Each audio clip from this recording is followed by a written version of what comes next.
నమస్తే, welcome to our channel. నేను మీరా. Tamil super star, తమిళ వెట్రి కజగం పార్టీకి అధినేత తలపతి విజయ్ తన యొక్క పార్టీ సమావేశం కరూరులో నిర్వహించాడు. అయితే ఈ ఈవెంట్కి సుమారుగా 10,000 మందికి పర్మిషన్ తీసుకుంటే 1,00,000 మంది వరకు వచ్చారట. అయితే ఈ ఘటనలో అక్కడికి వచ్చిన జనాలందరూ కూడా తొక్కిసలాట. ఈ ఘటనలో ప్రధానంగా ఒక 40 మంది వరకు మరణించారు స్టాంపేడ్ కారణంగా. అయితే దీనికి కారణం విజయ్ మీటింగే అవడంతో విజయ్ని అరెస్ట్ చేయబోతున్నారు అనే వార్తలు ముమ్మరంగా తమిళనాడులో అటు వార్తాపత్రికలు రాస్తున్నాయి. అయితే ఈ నేపథ్యంలో నిజంగా అరెస్ట్ అయ్యే అవకాశం ఉందా, అసలు ఈ ఇన్సిడెంట్కి కారణాలు ఏంటి అనే అంశం గురించి మనతో మాట్లాడడానికి సినీ మరియు రాజకీయ విశ్లేషకులు దాసరి విజ్ఞాన్ గారు ఉన్నారు. ఆయనతో మాట్లాడదాం. నమస్తే అన్న. సో విజయ్ అరెస్ట్ అవుతాడు అవడ యాక్చువల్గా స్టాంపేడ్స్ ఈ మధ్య కాలంలో జరిగినవి ఏవైతే ఉన్నాయో వాటిల్లో ఏ రూల్ అయితే పాటించారో అదే రూల్ వీటికి వర్తిస్తుంది. ఈ మధ్య కాలంలో జరిగిన ఫ్యాన్స్ ప్రమాదాలు మాట్లాడుకుందాం. నెంబర్ 1, ఒకే ఒక ప్రాణం పోయింది అల్లు అర్జున్ సంజయ్ థియేటర్ దగ్గర. ఆయన పరోక్షంగా ఇతనే కారణం, నువ్వు చేతులు ఊపడానికి వచ్చినావు కాబట్టే అది జరిగింది అని ఆయనకి ఎలాంటి నోటీసులు అయితే పంపారో. నెక్స్ట్ మహాకుంభ్ మౌని అమావాస్య, ఆ క్షణాలు ఆ గడియలు 2 గంటలు 3 గంటలు మాత్రమే ఉంటాయి. అప్పుడే చంద్రుడు అలా తిరుగుతూ ఉంటాడు. అప్పుడే వెళ్ళి మునిగి లేచావంటే నీకు అసలు ఈ మహాకుంభను మించిన పుణ్యం అని చెప్పారు కాబట్టి ఎగబడి వెళ్ళారు. తొక్కిసలాట జరిగింది, కొన్ని ప్రాణాలు పోయాయి. మరి అప్పుడు నువ్వు తీసుకున్నటువంటి రూల్స్ అండ్ రెగ్యులేషన్ ఏమి రాసు అంటే అది అంటే ఎవరిని నిందిస్తావు అనేది. ఇక్కడైతే ఒక నిందించావు, అక్కడ ఎవరిని నిందిస్తావు అనేది. నెక్స్ట్ వైకుంఠ ద్వారం దర్శనం, అసలు ఆ ద్వారం కుండా వెళ్తేనే డైరెక్ట్ వైకుంఠ ప్రాప్తి అని నమ్మి తొక్కిసలాట చేసి తొక్కి వెళ్ళారు, ప్రాణాలు పోయాయి అక్కడ కూడా. మరి అక్కడ ఎలాంటి యాక్షన్ తీసుకున్నారు? ఇప్పుడు నేను చెప్పే సిచ్యువేషన్స్ అన్ని డిఫరెంట్ స్టేట్స్. మహాకుంభ ఎక్కడో, అల్లు అర్జున్ ఎక్కడో, తమిళనాడు వైకుంఠ ద్వారం ఎక్కడో. ఓకేనా? నెక్స్ట్ తర్వాత ఇప్పుడు బెంగళూరుకి వద్దాం. ఆర్సీబీ గెలిచిందంట, ఇట్లు వస్తున్నారంట అందరూ. మేము అని వెళ్ళారు. వాళ్ళు వచ్చే టైంకి అందరు వెళ్ళారు, అక్కడ కూడా తొక్కిసలాట, ప్రాణాలు పోయాయి. మరి అప్పుడు ఎలాంటి సిచ్యువేషన్ తీసుకున్నారు, అప్పుడు ఎలాంటి రూల్స్ పాటించారు? ఇప్పుడు 4 డిఫరెంట్ స్టేట్స్లో 4 రకాల ఇన్సిడెంట్స్ జరిగాయి. ఇప్పుడు 5వ ఇన్సిడెంట్ వచ్చేసి ఇప్పుడు ఫ్రెష్ మనకి తమిళనాడులో జరిగింది. ఎందుకు జరిగిందంటే ఒక రాజకీయ నాయకుడు, ఆల్రెడీ సినిమా సూపర్ స్టార్, ఆయన సినిమాలో 70 సినిమాలు చేశాడు కాబట్టి అందరూ ఎగబడి చూశారు, ప్రాణం కంటే ఎక్కువగా ప్రేమించారు. జయలలిత తర్వాత ఇక ఈయనే, అప్పట్లో శివాజీ గణేశన్ తర్వాత ఇక మామూలు వస్తున్న ఎంజీఆర్ తర్వాత ఎన్టీఆర్ తర్వాత ఇక ఈయనే అనుకున్నారు. హీరో నుంచి పొలిటీషియన్ ఈయనే అనుకొని ఇతను నెత్తిన పెట్టుకున్నారు. జయలలిత తర్వాత మాకు ఏ రాజకీయ సంక్షోభం ఎదురైంది, ఇప్పుడు మళ్ళీ ఇంకొక ఆయన వచ్చాడు. తమిళనాడులో ఎక్కువ సినిమా టర్న్ పొలిటీషియన్లే సీఎం అయిన దాఖలాలు బాగున్నాయి. కరుణానిధి కూడా సినిమా మనిషి. ఇంకా చెప్పాలంటే ఈ స్టాలిన్ వాళ్ళ జీవితం అంటే ఇప్పుడు ఉదయనిధి స్టాలిన్ సినిమా వాడే. సో వాళ్ళది ఒక టైప్ ఆఫ్ సెంటిమెంట్. ఇప్పుడు ఆయన వచ్చాడు కాబట్టి అందరు ఎగబడి చూస్తున్నారు. ఎక్కడ మీటింగ్ పెట్టి అక్కడ జనాలు వచ్చేస్తున్నారు. అండ్ బీజేపీది ఒక స్టోరీ ఆల్రెడీ తెలంగాణలో ఎప్పటి నుంచో ఉంది, ఆంధ్రాలో ఎప్పటి నుంచో, తమిళనాడులో ఎప్పటి నుంచో ఉంది. కానీ వాళ్ళకంటూ సరైన పట్టు రావట్లా.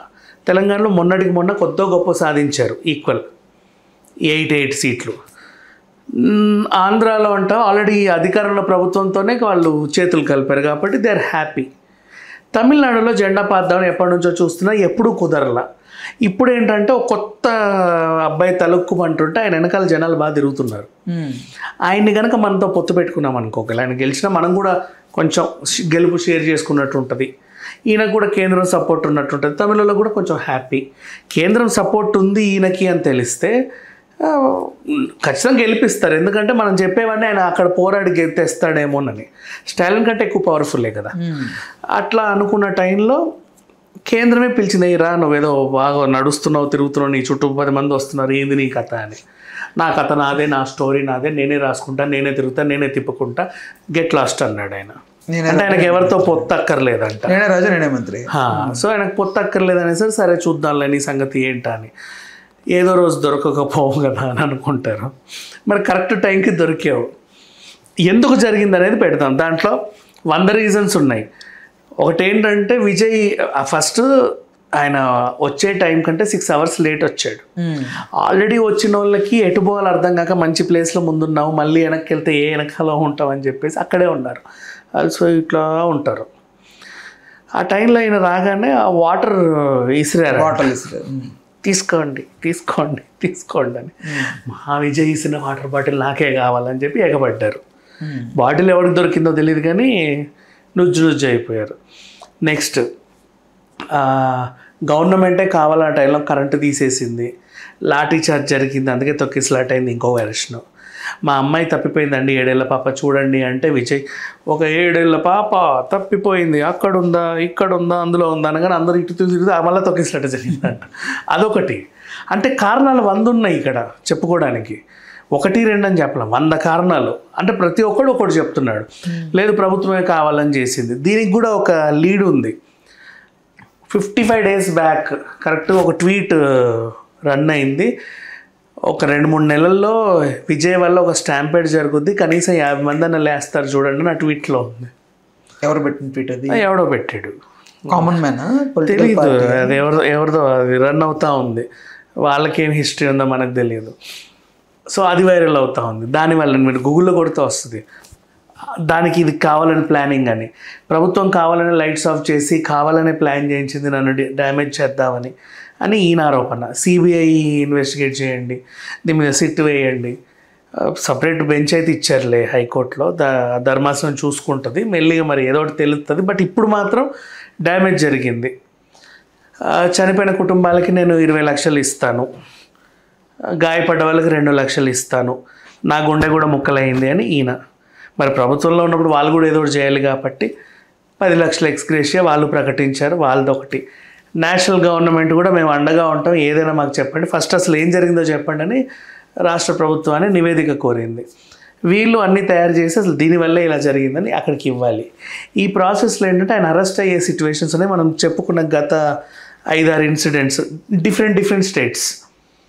ఇప్పుడు తొక్కిసలాట ఇన్ మహాకుంభలో ఎవరిని అరెస్ట్ చేయాల, తొక్కిసలాట వైకుంఠ ద్వారంలో ఎవరిని అరెస్ట్ చేయాల, ఆర్సీబీకి చుక్కలు చూపించారు, అల్లు అర్జున్కి కూడా చాలా వైరల్ చేశారు. ఇట్లా డిఫరెంట్ సిచ్యువేషన్స్ అయితే అయ్యాయి. మరి ఇదేమవుద్దో తెలియదు, ఇది ఇంకో స్టేట్ కదా, వీటికి సంబంధం లేదు. చట్టం ఎక్కడైనా ఒకటే కదా, ఒకటే. కానీ ఏ హైకోర్టు, ఇప్పుడు నీ హైకోర్టులో చెల్లందే సుప్రీంకి వెళ్ళొద్ది, సుప్రీంలో ఆమోదించింది అన్ని దగ్గర వర్కౌట్ అవుతుంది. కానీ ఏ హైకోర్టుకి ఆ హైకోర్టు వాళ్ళ తీర్పులు డిఫరెంట్ ఉంటాయి, వాళ్ళ చూపించే దాఖలాలు కారణాలు డిఫరెంట్. ఎవరన్నా సుప్రీంకోర్టులో పిల్లు దాఖలు చేస్తే ఇది అక్కడికి వెళ్ళే అవకాశం కూడా ఉంటుంది. ప్రజెంట్ అయితే అక్కడ దాకా రాలా. ఇప్పుడు ఏం జరుగుతూ ఉంది, ఈ సిచ్యువేషన్లో ఈయన అరెస్ట్ అవుతాడా లేదా? ఇప్పుడు ఈయన నాడి రాష్ట్ర ప్రభుత్వానికి కేంద్ర ప్రభుత్వానికి దక్కింది. ఒకవేళ బీజేపీ 2 అడుగుల ముందుకేసి నువ్వు మాలో కలువు, నేను కాపాడతా, పొత్తు పెట్టుకుందాం, సీఎం అయితే మా వాడినే పెడతా, నువ్వు జస్ట్ తిరుగు చాలు, నేను డిప్యూటీ చేస్తా అంటే అదొక తీరు. ఆంధ్ర రాష్ట్రం లాగా, ఆంధ్ర రాష్ట్రం లాగా అంటే కళ్యాణ్ గారు లాగా, లైక్ అలా ఎలా పోలుస్తావు? ఐ మీన్ ఎంతంత స్టాంప్ కదా. ఇప్పుడు కళ్యాణ్ గారు బీజేపీ వైపు ఉన్నారు, ఓకేనా? నో ఇక్కడ విజయ్ ఆయన చూడడానికి జనాలు వస్తున్నారు, తిరుగుతున్నాడు, ఇది వేరు. ఆంధ్ర రాష్ట్రంలో జరిగిన డిఫరెంట్. ఆంధ్ర రాష్ట్రంలో ఆయన్ని తీసుకొచ్చి ఆయన నిలబెట్టి మేము ఉంటామని చెప్పి చేశారు. అదే అంటున్నా, ఇక్కడ అది కాదు. ఇక్కడ నీ వల్ల మాకు లాభం అని. ఆంధ్ర రాష్ట్రంలో బీజేపీ వల్ల టీడీపీ వల్ల కళ్యాణ్కి లాభం చేకూరింది, ఈయన వల్ల వాళ్ళకేం లాభం చేకూరలా. అది కళ్యాణ్ గారి వల్లే కదా. ఎలా జరిగింది? నువ్వు నిజంగా గెలవాలనుకుంటే భీమవరంలో గెలవాలి, లేకపోతే గాజువాకలోకి వెళ్ళాలి. ఎక్కడెక్కడ నీ వాళ్ళు ఉంటారో వెతుక్కుంటూ వెళ్ళాల్సిన అవసరం లేదు. అక్కడ ఆల్రెడీ ఉన్న వాళ్ళని తోసేసి మరి నువ్వు అక్కడ కూర్చోవాల్సిన అవసరం లేదు. అంటే బీజేపీ వ్యూహం ఆంధ్రాలో వేరు, తమిళనాడులో వేరు. బీజేపీ వ్యూహం కాదు, అక్కడ టీడీపీ ఓకే నీకు హ్యాండ్ ఇచ్చి, యాక్చువల్గా జగన్ వద్దనుకున్నారు కాబట్టి నువ్వు గెలిచావు. నువ్వు కావాలనుకో నిన్నెవరు గెలిపించలేదు. అక్కడ నువ్వే కావాలి నువ్వే రావాలని ఎవరు అనలా, ఆయన వద్దు అన్నాడు కాబట్టి ఈయన గెలిపించారు. ఇక్కడ ఏంటంటే ఈ విజయ్ కావాలనుకుంటున్నారు జనాలు. సో నిన్న ఎలా కావాలనుకుంటున్నారు కదా, మేము కూడా మీతో చేరుతామని కేంద్రం దిగింది. ఇది డిఫరెంట్, అది డిఫరెంట్. ఆంధ్ర దీనికి సంబంధమే లేదు. విజయ్కి వచ్చేది జెన్యూన్ కదా. ఆంధ్రాలో నువ్వు ఎక్కడ గెలుస్తావు ఎత్తుక్కుంటూ వెళ్ళావు, అక్కడ నీ మైలేజ్ చూపించుకున్నావు, అక్కడికి అందరిని పిలిపించుకున్నావు, పిఠాపురంని ఏదో చేసావు. అది కాదు మ్యాటర్. ఆంధ్రాలో ఒకవేళ ఆయన కావాలనుకుంటే ఇప్పుడు ఒకవేళ సింగిల్ గేల్ ఉంటే మళ్ళీ ఆ సీట్లు కూడా పిఠాపురం కూడా వచ్చేది కాదేమో. మేబీ ఒకవేళ టీడీపీ సపోర్ట్లు అంటే పిఠాపురం కూడా వచ్చేది కాదు. టీడీపీ అంటే జగన్ వద్దు బాబు కావాలి అనుకున్నారు కాబట్టి బాబుతో పాటు ఎవరున్నారో వాళ్ళందరినీ గెలిపించుకున్నారు వాళ్ళు. ఆ గెలుపులో భాగంగా వీళ్ళు వెళ్ళారు. ఆ క్యాండిడేట్స్ కూడా బాబు గారే కదా పెట్టింది. ఇది వేరు ఆంధ్ర రాజకీయం వేరు. సో ఇక్కడికి వస్తే ఇతన్ని కావాలనుకుంటున్నారు జనాలు. నువ్వు 10,000 మంది వస్తారేమో అనుకుంటే 50,000 మంది వచ్చారు. జరిగిన ఇన్సిడెంట్ అక్కడ. వాళ్ళందరినీ నువ్వు అకామిడేట్ చేయాలి. ఆ టెరిటరీ నీకు సరిపోదు. వాళ్ళందరికీ నువ్వు కావాలి, నువ్వు మాట్లాడేది వినాలి. ఎప్పటి నుంచో వెయిట్ చేస్తున్నారు. నువ్వేమో తీరిగ్గా 6 గంటల తర్వాత వచ్చావు. నీ తనగా ఉంటారులే వాళ్ళే, ఎక్కడికి పోతారులే అని. తీరా వచ్చేసరికి వాళ్ళు అప్పుడు ఇట్లున్న ఇలా అయిపోయారు. ఆ టైంలో ఇక నిస్సాయస్థితి, దాహము, ఆకలి, దప్పికలు అంటే ఒకటే. మనుషులే కదా అందరూ కూడా. అటు ఇటు ఏటో పోవాలంటే విజయ్ గారైనా అక్కడ కింద కనీసం ఆయన అందుబాటులో ఒక 1000 మంది అన్న ఉంటారు. ఆయన బాటిల్ విసిరేస్తే పట్టుకునేదానికి. ఆ 1000 మందికి ఎన్ని బాటిల్ విసిరేస్తాడు ఆయన? అసలు విసరకూడదు. నేను అంటే జనరల్గా అది తప్పే. ఆయన అలా చేయకూడదు. అసలు తప్పు. ఇప్పుడు అంతెందుకు, ఒక షోలో నువ్వు ఉన్నావు, పాప్ సాంగ్ పాడావు, ర్యాపా అని నీ టీషర్ట్ తిప్పి విసిరితే ఖచ్చితంగా తొక్కిసలాట అవుతుంది. నాకంటే నాకు కావాలి, అందరికీ అదే కదా కావాలి. అలాంటివి చేయకూడదు యాక్చువల్లీ. బట్ ఇక్కడ జరిగింది. It's okay. ఏదో మొత్తానికి ఇప్పుడు బీజేపీతో లింక్ పెట్టుకుంటాడా లేదా రాష్ట్ర ప్రభుత్వంతో సంధికి వస్తాడా లేదా వాళ్ళిద్దరికీ వ్యతిరేకంగా ఉంటే వీళ్ళు తీసుకునే చర్యలకి ఆయన బాధ్యుడు అవుతాడా తెలియదు. వాళ్ళు ఏం డిమాండ్ చేస్తున్నారంటే, మేము చేయలేదు, కావాలని మమ్మల్ని ఇరికించారు, సిబిఐ విచారణ జరిపించండి అని వాళ్ళు కొట్లాడుతున్నారు. వీళ్ళేమో లేదు ఇంతకుముందు ఎలా అయితే జరిగిందో, ఎక్కడెక్కడైతే మేము యాక్షన్ తీసుకున్నామో సేమ్ యాక్షన్కి నువ్వు కూడా బాధ్యుడు అవుతావు. ఇంతమంది చనిపోయారు, నువ్వే బాధ్యుడివి. అండ్ దానికి సంబంధించి నీకు నష్టపరిహారం ఉంటుంది, జైలు శిక్ష ఉంటుంది, ఒక్కోసారి 2 ఉంటాయి. నువ్వేదో చూసుకో. పోనీ కేంద్రంలో కొట్లాడదామంటే నీ సపోర్ట్ ఎవరికి? కాంగ్రెస్కా బీజేపీకా తెలియదు. కాంగ్రెస్ సపోర్ట్ చేసినా లేదు.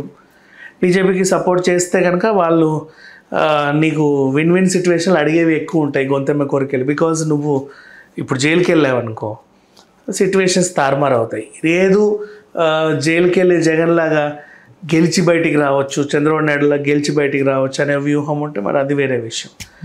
మరి దీంట్లో ఎన్నేళ్ళ శిక్ష పడుతుంది? మినిమం 3 అబోవే ఉంటుంది. ఎందుకంటే పోయిన 40 ప్రాణాలు కాబట్టి. నేను బాధ్యుని చేస్తే చట్ట ప్రకారంగా మళ్ళీ నువ్వు సుప్రీంకోర్టులో వేస్తావు, కొట్లాడుతూ ఉంటారు. అది సంవత్సరానికో 2 సంవత్సరాలు సాగుతూ ఉంటుంది. తమిళనాడు మహా జైలు జైలుకి వెళ్ళి అన్ని రోజులు ఉంది. ఇంకా మిగతా వాళ్ళ అంతర్యుద్ధాలు వస్తాయి కదా విజయ్ టచ్ చేస్తే. అట్లా ఏమి ఉండదు. ఎందుకు వస్తాయి? ఛాన్సే లేదు. వీళ్ళు కొట్లాడుకుంటారు అంతే. మరి జయలలితగా జైలుకి వెళ్ళినప్పుడు ఏం జరిగింది? అప్పుడు ఎలాంటి సిచ్యువేషన్, ఇప్పుడు అలాంటి situation. Right. Okay, thanks for that information. Hello, Telugu రాజ్యం ఛానల్ చూస్తున్నారా?